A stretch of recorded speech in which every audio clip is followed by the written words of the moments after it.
नमस्कार मेरे प्रिय दर्शकों, चाहे धनी हो या निर्धन, दुखी हो या सुखी, निर्दोष हो या दोषयुक्त, एक मित्र ही मनुष्य के जीवन का सबसे बड़ा सहारा होता है। जब बात परम मित्रता की हो तो जिस अनन्य उदाहरण की छवि हमारे मस्तक में अंकित होती है वह है भगवान कृष्ण और सुदामा की अटूट मित्रता। प्रेम और मुक्ति के दाता परम ब्रह्म कृष्ण की शक्ति अनंत है, लेकिन अपने मित्रों के लिए उनका स्वरूप उतना ही शांत और मनोरम था।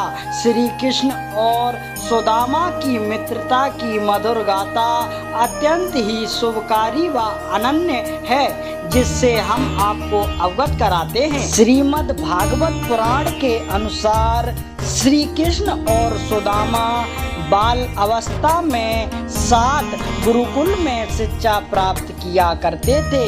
उन दोनों की अटूट मित्रता का बंधन वहीं शुरू हुआ था, परंतु जब शिक्षा ग्रहण की प्रक्रिया समाप्त हो गई तो दोनों मित्रों को दुखी मन से एक दूसरे से विदा लेनी पड़ी। कालांतर में सुदामा बहुत बड़े पंडित बने, परंतु उनकी आर्थिक अवस्था बिल्कुल क्षीण थी। वे अत्यंत ज्ञानी, शांत चित्त व पराक्रमी थे, लेकिन किसी प्रकार का संग्रह नहीं करते थे।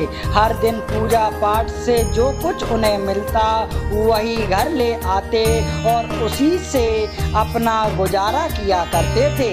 उनके वस्त्र भी पुराने और फटे चिटे थे और अत्यंत मुश्किलों से वे अपने परिवार सहित अपना जीवन यापन करते थे। अंत में एक दिन सुदामा की दुखी पत्नी उनके पास आई और उनसे परिवार की दरिद्रता भरी अवस्था पर विलाप करने लगी।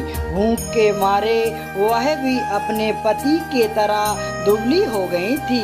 साहस वह अपने पति से बोली, स्वामी, जब स्वयं परम करुणा अवतार श्री कृष्ण आपके बाल सखा हैं तो आप हमारे परिवार की करुण अवस्था के बारे में उन्हें क्यों नहीं बताते। आजकल प्रभु का वास द्वारकापुरी में ही है और मुझे पूरा विश्वास है जब उन्हें आपकी इस अवस्था का पता चलेगा तो वे आपकी सहायता अवश्य करेंगे।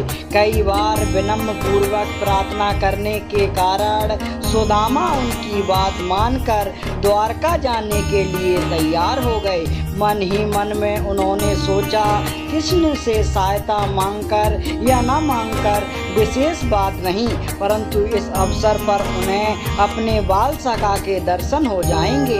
यह उनके जीवन का एक बड़ा लाभ है। यह विचार करते हुए उन्होंने अपनी पत्नी से कहा, प्रिय, अगर घर में बैठ देने के योग कोई सामग्री हो तो उसे बांध दो।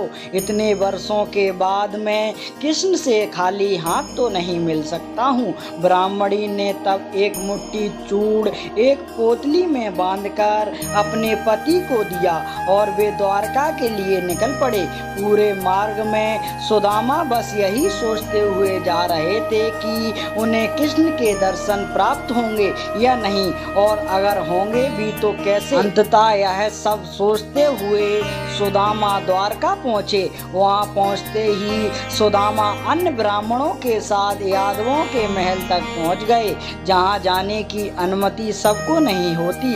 उस महल के बीचों बीच श्री कृष्ण का सुसज्जित महल था, जिसमें प्रवेश करते ही सुदामा को ऐसा लगा जैसे कि वे स्वर्गपुरी में आ पहुँचे हों।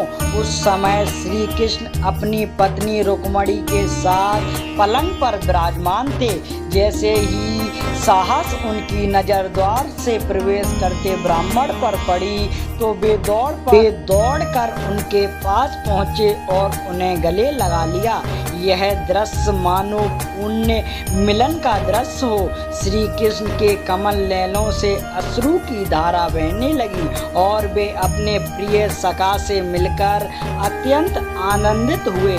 सुदामा के लिए भी यह क्षण अत्यंत भावपूर्ण था, क्योंकि उन्हें आशा नहीं थी कि श्री कृष्ण को इतने वर्षों के बाद भी उनका स्मरण रहेगा।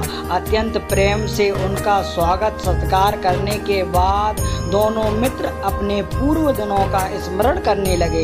इस दौरान श्री कृष्ण ने सुदामा को गुरु की महत्वता का ज्ञान भी कराया। श्री कृष्ण ने कहा, प्रिय सखा, तुम्हें वे सारे क्षण याद होंगे जब संदीपनी मुनि के आश्रम में हमें शिक्षा दी जाती थी, जब हर क्षण गुरु हमारी बाधा विपत्तियों में हमारे साथ होते थे।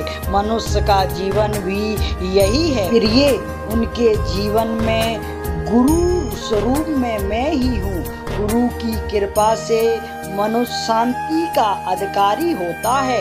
इसके पश्चात कई दिनों तक सुदामा ने श्री कृष्ण के पास रहकर आनंद का उपभोग किया।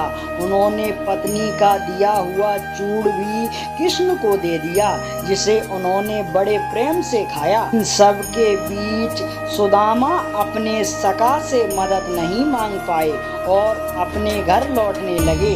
लेकिन परमात्मा तो सबके मन की बात जानते हैं। उन्होंने सुदामा के जीवन को ऐश्वर्य से भर दिया। ऐसी थी दोनों की दिव्य मित्रता। मित्रों, यह थी सुदामा और श्री कृष्ण की मित्रता।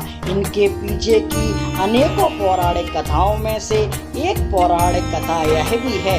तो मित्रों, वीडियो का अंत हम यहीं करते हैं और मिलते हैं आपको नेक्स्ट वीडियो के साथ। तब तक के लिए जय हिंद, जय भारत।